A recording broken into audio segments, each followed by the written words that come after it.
కూటమి పాలనకు 2 ఏళ్లు పూర్తయ్యాయి. మిగిలింది కేవలం 3 ఏళ్లే.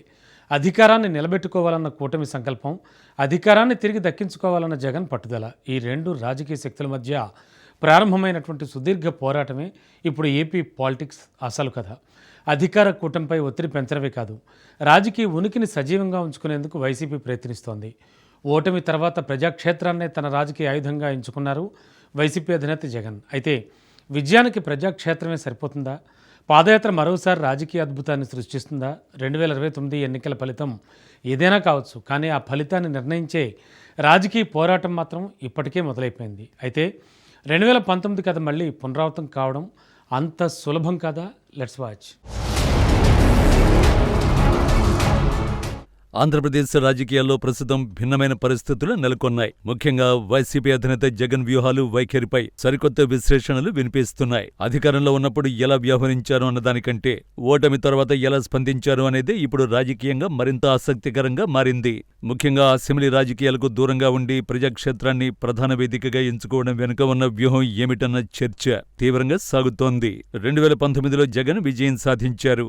అప్పటి అధికార ప్రభుత్వంపై ప్రజల్లో పెరిగిన వ్యతిరేకత, జగన్పై ఉన్న ఆశలు, వైఎస్ రాజశేఖరరెడ్డి వారసత్వం, ప్రజా సంకల్ప యాత్ర ద్వారా ఏర్పడిన అనుబంధం ఇవన్నీ కలిసి ఆ విజయాన్ని నిర్మించాయి. కానీ అధికారంలోకి వచ్చిన తర్వాత పరిస్థితులు మారిపోయాయి. సంక్షేమ పథకాలు భారీ స్థాయిలో అమలు చేసినప్పటికీ పాలనపై వచ్చిన విమర్శలు, కొందరు మంత్రుల వివాదాస్పద వ్యాఖ్యలు, ప్రతిపక్షాలపై దాడుల ఆరోపణలు, అధికార దుర్వినియోగం అన్న విమర్శలు, స్థానిక స్థాయిలో పార్టీ నాయకుల ప్రవర్తనపై వచ్చిన అసంతృప్తి ఫలితంగా ప్రజలు కఠినమైన తీర్పునే ఇచ్చారు.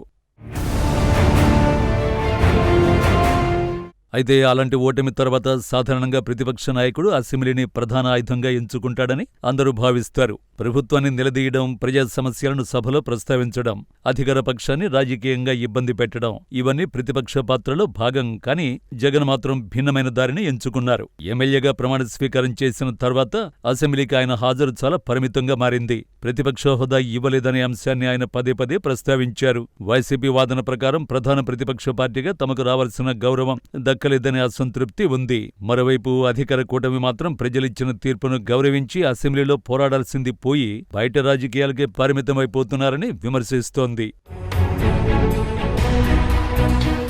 ప్రజాస్వామ్యంలో ప్రతిపక్షానికి 2 ప్రధాన వేదికలుంటాయి. ఒకటి శాసనసభ, రెండోది ప్రజాక్షేత్రం. సాధారణంగా బలమైన ప్రతిపక్షాలు ఈ రెండింటినీ సమానంగా వినియోగిస్తాయి. కానీ జగన్ మాత్రం ప్రజాక్షేత్రాన్ని ప్రధాన ఆయుధంగా ఎంచుకున్నట్లు కనిపిస్తోంది.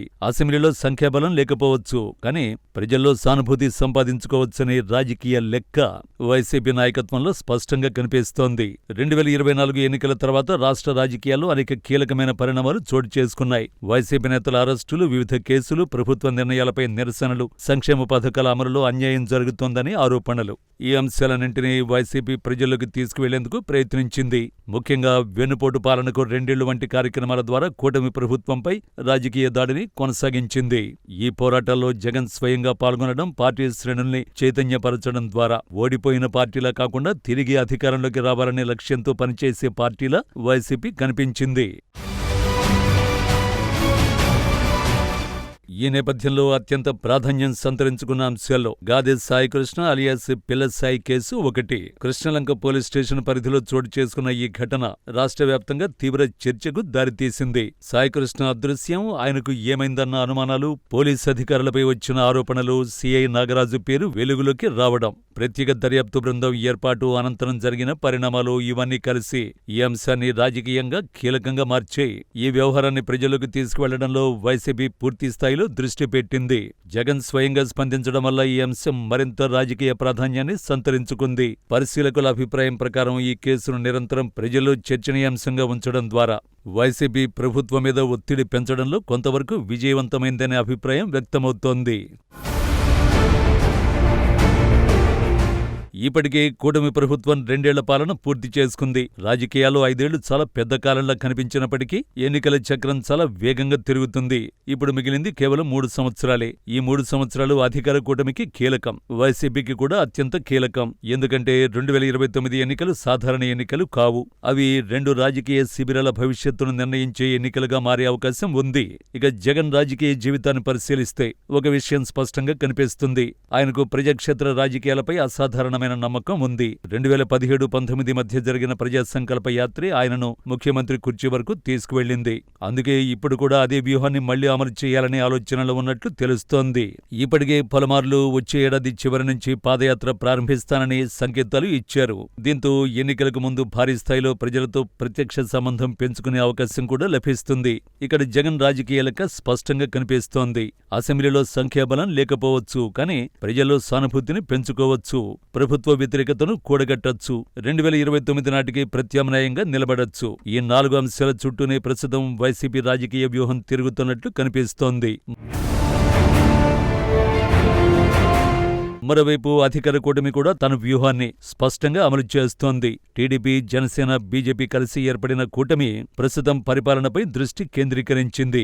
ఎన్నికల హామీల అమలు, పెట్టుబడుల ఆకర్షణ, ఉద్యోగాల కల్పన, మౌలిక సదుపాయాల అభివృద్ధి, అమరావతి నిర్మాణం వంటి అంశాలను ముందుకు తీసుకువెళుతోంది. మంచి పాలన అందిస్తే ప్రజలు మళ్లీ మమ్మల్ని గెలిపిస్తారనే నమ్మకంతో కూటమి ముందుకు సాగుతోంది. అందుకే 2029 ఎన్నికలు ఇప్పటినుంచే రాజకీయంగా జీవన్మరణ పోరాటంగా కనిపిస్తున్నాయి. వైసీపీకి ఇది తిరిగి నిలబడే అవకాశం, కూటమికి ఇది తమ పాలనకు ప్రజల ఆమోదముద్ర పొందే అవకాశం. ఎవరు గెలిచినా, ఎవరు ఓడినా దాని రాజకీయ ప్రభావం చాలా తీవ్రంగా ఉండే అవకాశం ఉంది. ప్రస్తుతం జరుగుతున్న రాజకీయ పరిణామాలు చూస్తే వచ్చే ఎన్నికలు మరింత ఉత్కంఠభరితంగా మారే సూచనలు కనిపిస్తున్నాయి. అయితే అసలు ప్రశ్న మాత్రం ఇంకా అలాగే ఉంది. ప్రజాక్షేత్రంలో పోరాటం చేయడం మాత్రమే సరిపోతుందా? అసెంబ్లీని పూర్తిగా పక్కన పెట్టడం సరైన నిర్ణయమా? పాదయాత్ర మరోసారి 2019 తరహా రాజకీయ మైలేజీని అందించగలదా? లేక శాసనసభలో లేకపోవడం ప్రజల్లో ప్రతికూల అభిప్రాయాన్ని కలిగిస్తుందా? ఈ ప్రశ్నలకు ఇప్పుడే సమాధానం చెప్పడం కష్టం. కానీ ఒక విషయం మాత్రం స్పష్టం. జగన్ రాజకీయంగా వెనక్కి తగ్గే పరిస్థితిలో లేరు. అలాగే అధికార కూటమి కూడా తన ఆధిక్యాన్ని వదులుకునే పరిస్థితిలో లేదు. అందుకే రాబోయే 3 ఏళ్లు ఏపీ రాజకీయాల దిశను నిర్ణయించే అత్యంత కీలక కాలంగా మారబోతున్నాయి.